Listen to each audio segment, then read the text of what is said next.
The ജേർണലിസ്റ്റിലേക്ക് Israel Gaza യുദ്ധത്തിൽ ഇന്ന് ഉണ്ടായ ഏറ്റവും പ്രധാനപ്പെട്ട ഒരു സംഭവ വികാസം എന്ന് പറയുന്നത് ഇസ്രായേലിനെതിരെ ബഹുമുഖ ആക്രമണം ശക്തമായി എന്നുള്ളതാണ്. ഹിസ്ബുള്ളയും ഹൂത്തികളും ഹമാസും ഇറാനും ശക്തമായി തന്നെ ഇസ്രായേലിനെതിരെ നിൽക്കുമ്പോൾ ഇറാഖിൽ നിന്നുള്ള ഇറാൻ അനുകൂല ഗ്രൂപ്പായ ഇസ്ലാമിക് റെസിസ്റ്റൻസും അതിശക്തമായ ആക്രമണവുമായി രംഗത്തിറങ്ങിയിരിക്കുകയാണ്. ഇന്നലെ നമ്മളൊരു വാർത്ത കേട്ടത് ഇസ്രായേലിലെ എയ്ലാറ്റ് തുറമുഖത്തിലേക്ക് ഒരു ഡ്രോൺ ആക്രമണം ഉണ്ടായി എന്നും അതിൻ്റെ ഉത്തരവാദിത്വം ഹൂത്തികൾ ഏറ്റെടുത്തു എന്നുമായിരുന്നു.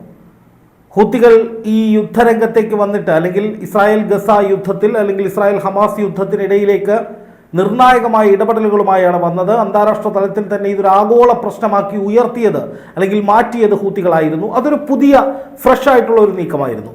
അതേപോലെ തന്നെയാണ് ഇപ്പോൾ ഈ ഇസ്ലാമിക് റെസിസ്റ്റൻസ് എന്ന് പറയുന്ന ഒരു ഗ്രൂപ്പ്, അവരും വളരെ പ്രധാനപ്പെട്ട നിർണായകമായ ഫ്രഷ് ആയ ഒരു നീക്കം നടത്തിയിരിക്കുന്നു.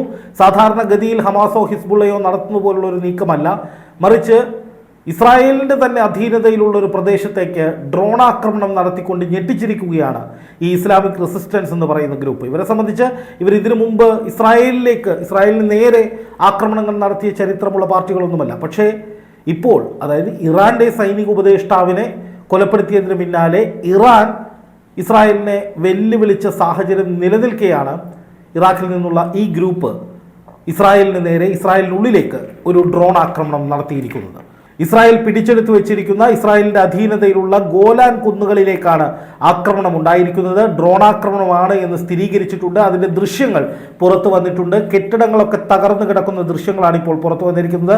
ഏറ്റവും പ്രധാനപ്പെട്ട ഒരു കാര്യം, ഈ ഗോലാൻ കുന്നുകളിലെ ഒരു ജൂത കുടിയേറ്റ ഗ്രാമത്തിലേക്കാണ് ഈ ആക്രമണം നടന്നിരിക്കുന്നത് എന്നുള്ളതാണ് ഏറ്റവും പ്രധാനപ്പെട്ട കാര്യം. അതായത് ഇസ്രായേലിനെ പരസ്യമായി വെല്ലുവിളിക്കുകയാണ്. ഇസ്രായേലിനുള്ളിലേക്ക് കയറി അല്ലെങ്കിൽ ഇസ്രായേൽ അധീന പ്രദേശങ്ങളിലേക്ക് കയറി അടിക്കാൻ ഞങ്ങൾക്കൊരു മടിയുമില്ല എന്ന് വ്യക്തമായി തന്നെ ഇവർ പറയുകയാണ്. ഇതൊരു വലിയ ഗ്രൂപ്പൊന്നുമല്ല, ഒരു ചെറിയ ഗ്രൂപ്പാണിവർ. ഇതേക്കുറിച്ച് ഞാൻ ആദ്യമായിട്ടാണ് ഈ ഗ്രൂപ്പിനെ കുറിച്ച് ഇപ്പോൾ കേൾക്കുന്നത് അല്ലെങ്കിൽ വാർത്തകളിൽ കാണുന്നത് തന്നെ. ചിലപ്പോൾ എൻ്റെ അറിവില്ലായ്മ കൊണ്ടായിരിക്കാം. എന്തായാലും എനിക്ക് ഇപ്പോഴാണ് ഈ ഗ്രൂപ്പിനെ കുറിച്ച് ജസ്റ്റ് വാർത്തകളിൽ ഞാൻ ആദ്യമായിട്ടാണ് ഈ പേര് തന്നെ പരാമർശിക്കുന്നതെന്ന് തോന്നുന്നു. അപ്പോൾ ഈ ഗ്രൂപ്പ് പോലും കയറി അടിക്കുന്ന വിധത്തിലേക്ക് ഇസ്രായേൽ മാറിയിരിക്കുന്നു. അതായത് ലോകത്തെ നമ്പർ 1 ആണ്, ലോകത്തിലെല്ലാം തികഞ്ഞവരാണ്, ഗംഭീരമാണ് എന്നൊക്കെ പറഞ്ഞിരിക്കുന്ന ടീമിനെ ഈ വഴിയെ പോകുന്നവർ വരെ വന്നിട്ട് അടിച്ചിട്ട് പോകുന്നു എന്ന് പറയുന്ന പോലെയാണ് ഇപ്പോൾ കാര്യങ്ങൾ. എന്തായാലും ഇസ്രായേലിന് ഗസയിലേക്ക് ആക്രമണം കടുപ്പിക്കുന്നതിനെതിരെ ശക്തമായ തിരിച്ചടികൾ പല കോണുകളിൽ നിന്ന് നേരിടേണ്ടി വരികയാണ്. ആദ്യം ഇസ്രായേൽ ഗസ അല്ലെങ്കിൽ ഇസ്രായേൽ ഹമാസ് എന്ന നിലയിലായിരുന്നു യുദ്ധമെങ്കിൽ ഇപ്പോഴിതൊക്കെ മാറിക്കൊണ്ട് ബഹുമുഖ ആക്രമണങ്ങളാണ് ഇസ്രായേൽ നേരിട്ടുകൊണ്ടിരിക്കുന്നത്. ഇപ്പോൾ ഏറ്റവും ഒടുവിൽ ഇസ്രായേലിനുള്ളിലേക്ക് ഗോലാൻ കുന്നുകളിലേക്ക് ആക്രമണം ഉണ്ടായിരിക്കുന്നു. അതുപോലെ തന്നെ ഹിസ്ബുള്ളയും തുടർച്ചയായി ആക്രമണങ്ങൾ നടത്തുകയാണ്. ഇസ്രായേലിൻ്റെ സൈനിക പോസ്റ്റുകൾ തകർക്കുന്നതടക്കമുള്ള നടപടികളുമായി അവർ യുദ്ധം കടുപ്പിക്കുന്നു. ഹമാസും ശക്തമായി തന്നെ തിരിച്ചടിക്കുന്നു. ഒറ്റ ദിവസം കൊണ്ട് ഏതാണ്ട് 10 പേരെ കൊന്നു എന്ന് പറഞ്ഞുകൊണ്ട് ഹമാസിൻ്റെ സ്ഥിരീകരണം അല്ലെങ്കിൽ അവരുടെ അവകാശവാദം പുറത്തു വന്നിട്ടുണ്ട്.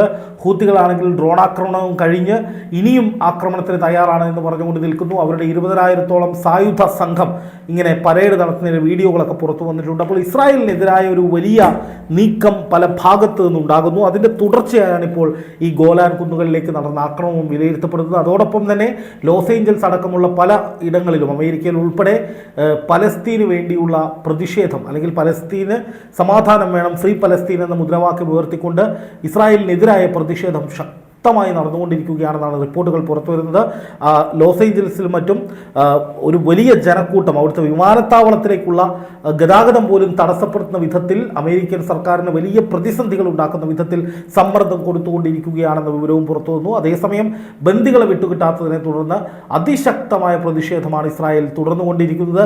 ഇസ്രായേൽ പാർലമെന്റിൽ ബെഞ്ചമിൻ നെതന്യാഹുവിനെ കൂവി വിളിക്കുന്ന സാഹചര്യം പോലും ഉണ്ടായി എന്ന റിപ്പോർട്ടുകളൊക്കെ പുറത്തു വരുന്നു.